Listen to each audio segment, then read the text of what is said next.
DJ Sachin राज जिला मंडला वाले।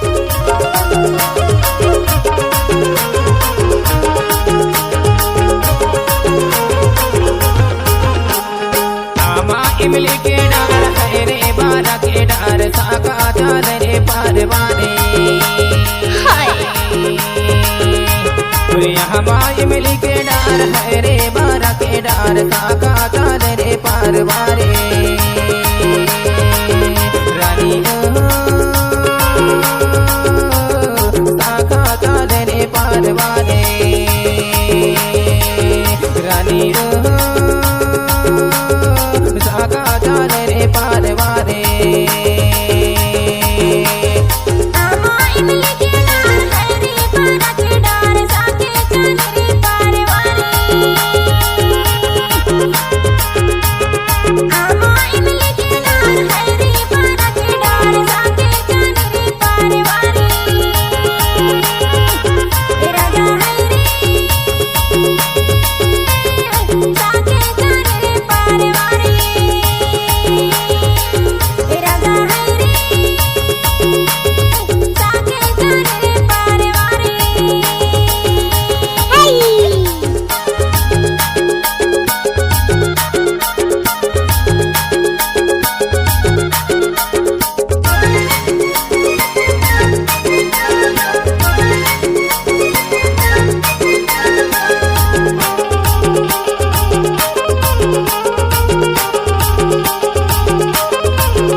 खेरोला तुमरो दाई भेड़ोला तुमरो घर दी के चनाड़े पखारो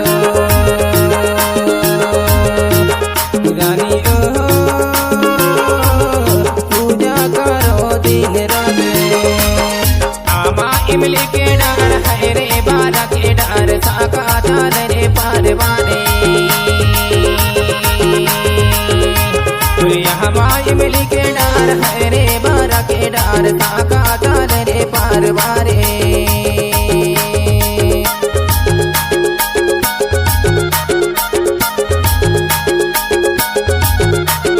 डीजे सचिन कुमार का यूट्यूब चैनल को सब्सक्राइब करें, बेल आइकन का बटन दबाएं।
पियो दाई गोदी में खेलो दाई बेटा के नाम चलाए